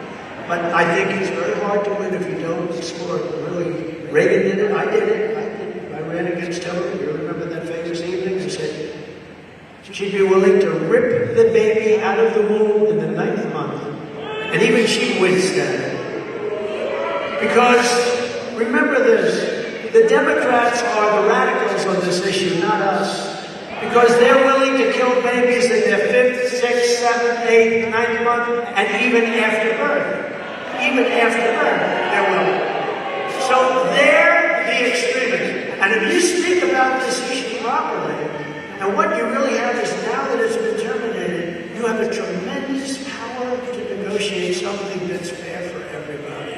But nobody wants to see babies killed. But nobody wants to see them killed in the 4th and 5th and 6th and 7th and 8th and 9th and after birth.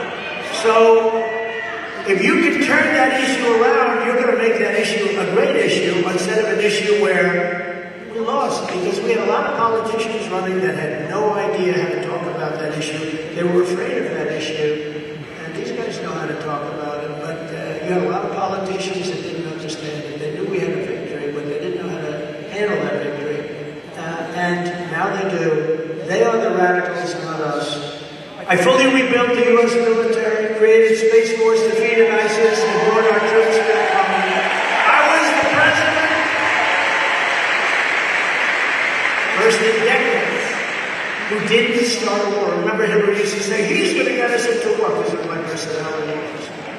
She's got the personality type. No, I've got the personality type that kept us out of war. But that was only the beginning. Here are just some of the bold agenda items that will immediately implement when we become 47th President of the United States. Before I even arrive in the Oval Office, shortly after we all together win the presidency, we will have the horrible war between Russia and Ukraine settled. It will be settled. The war is going to be settled. I'll get them over. I know Zelensky, I know Putin. It'll be done within 24 hours. You watch. They will say, that's such a hoax. It will be done very quickly. I will totally obliterate the deep state. We got to get it out. We did a big job. I got rid of Comey. I got rid of a lot of crap. But we will get rid of it. And I will say no to the 87 IRS agents who want to take the money and much, much more than that. They want to weaponize the IRS, just like they've weaponized the Department of Justice and the FBI. I will end the disaster known as Bidenomics. You know, that was supposed to be a negative term. He liked the name so much, he's going around saying how wonderful it is. If you love inflation and a bad economy, let's go for it. Since taking office, Joe Biden has wrecked our economy. Home ownership has been pushed out of reach for millions and millions of Americans, with the rate of a 30-year mortgage up 150%. Think of this, 157 actually percent since I left office. Real wages collapsed 26 months in a row. And typical Americans have seen their incomes crushed by more than 6,000. That's the people in the room. Everybody. $6,400 a year, income crushed since Biden took office. And that's having to do with many, many factors. Many, many factors. But think of that, $6,400 a month's wages on average. And I have some slides brought out by some fantastic people. Where are those slides? Where are they? There they are. So we went up $6,400 and Biden lost $4,000. Think of that. Workforce participation falls after Trump leaves office. All you have to do is look at the lines. A disaster. Approval of the economy is 3 times higher under Trump than it is under Biden. Or sometimes called Biden, because I think maybe Obama's going. Mortgage rates are twice as high under Biden than they are under Trump. So the mortgage rates are doubled and going higher. Gas prices more than $1.50 per gallon more. Look at that chart. Look at that chart. It's crazy. Biden slashes oil production by 1 million barrels a day. They don't want that happening, but they want to go to that number. See what that number is? That's the worst number anybody's ever seen. They want to bring it down to 0. We're standing on liquid gold. We're going to repay our debt. We're going to lower taxes further. Anybody want these? Give me some comments. As your president, I will quickly rebuild the greatest economy in history. We will stop Biden's inflation hike. I will end Joe Biden's sick crusade to destroy Pennsylvania energy. I will defend Pennsylvania energy jobs and will end the war on fracking. Big deal.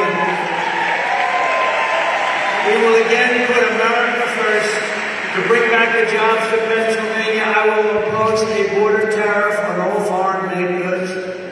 We want our products to be made in American factories, not by factories overseas. We want American workers working. I will also pass the Trump Reciprocal Trade Act. So that would mean that if India, China, or any other country hits us with their 100 and 200% tariff, we will hit them with the exact same tariff. Right now, they don't do that. And I was all set to do it, and then COVID came in, and we had to do other things. To end the radical Democrat war on the American consumer, on day one, I will cancel all Biden's regulatory dictates on light bulbs, furnaces. Did you see that? You got to rip out your furnace now. They want to put an environmentally correct furnace that doesn't give any heat. Washing machines, dishwashers, shower heads, sinks, everything. We will gain total independence from China. I will hold the Chinese Communist Party accountable for unleashing that China virus around the world that they were paying.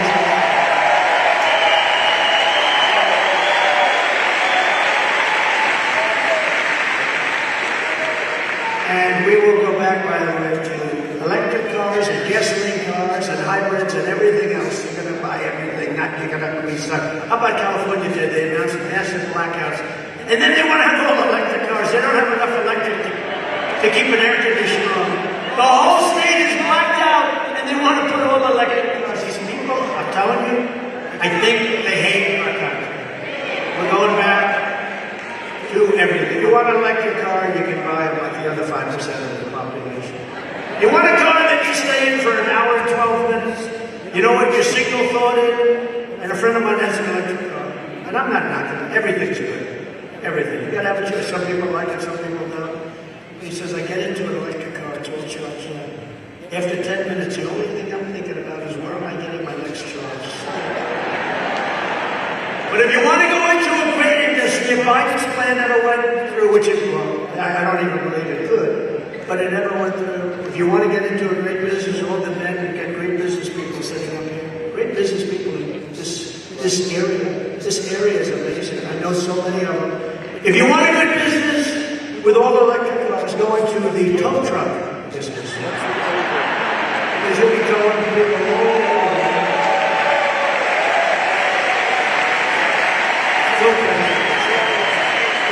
It's so crazy. I will immediately terminate every open border policy of the Biden administration. Under Biden, other countries are emptying out their prisons and their insane asylums and mental institutions, as I said, and dumping everyone right here in the United States. Congratulations. I hope you enjoy the company of these wonderful people. Last month, an illegal alien in Lee County, Florida, who came in through Joe Biden's wide open border, kidnapped a young woman outside a nightclub, took her to a nearby wooded area, brutally beat her, you read about this, and raped her while strangling and threatening to kill her. Before she escaped, then he tracked her down and went after her again. And in Tennessee last month, an illegal alien criminal with a long rap sheet of offenses was arrested after police found video of him drugging and violently raping at least 10 young boys, ages 9 to 17. Following the Eisenhower model, you know, Eisenhower was very tough on illegal immigration. We will use all necessary state, local, federal, and military resources. Because you know, you're great police.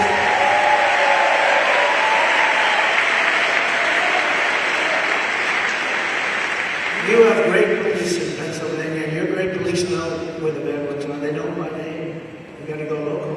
You know, the federal government can help, but you got to go local, and they'll give them. We'll get them the hell out of your territory here, because you just can't live this way. Because these people are dangerous. They are dangerous. Again, the jails and the mental institutions are being emptied out. They're almost empty now. We will carry out the largest domestic deportation operation in American history. We have that. And we will use Title 42 to end child trafficking crisis by returning all trafficked children to their families in their home countries immediately.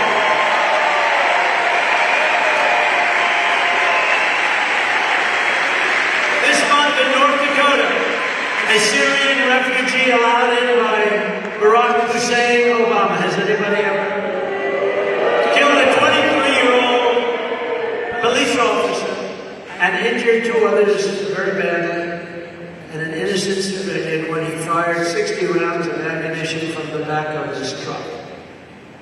When I'm reelected, we will bring back the truck travel ban even bigger than before to keep radical Islamic terrorists and jihadists out of our country.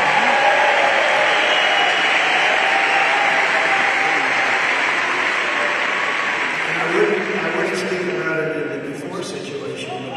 Look how that worked out. We went 4 years without virtually a problem, didn't we? Remember how bad it was? A thing called the World Trade Center, lots of other things. We didn't talk about it. But I will tell you now that we've served those 4 years. It was amazing how effective that was. To stop the Marxist prosecutors who release rapists and murderers, while persecuting conservatives, I will direct a completely overhauled, and we're going to overhaul it with some unbelievable people heading the DOJ to investigate every radical district attorney and attorney general on the source for their illegal racist and reverse enforcement of the law. On day one, I will sign a new executive order to cut federal funding for any school pushing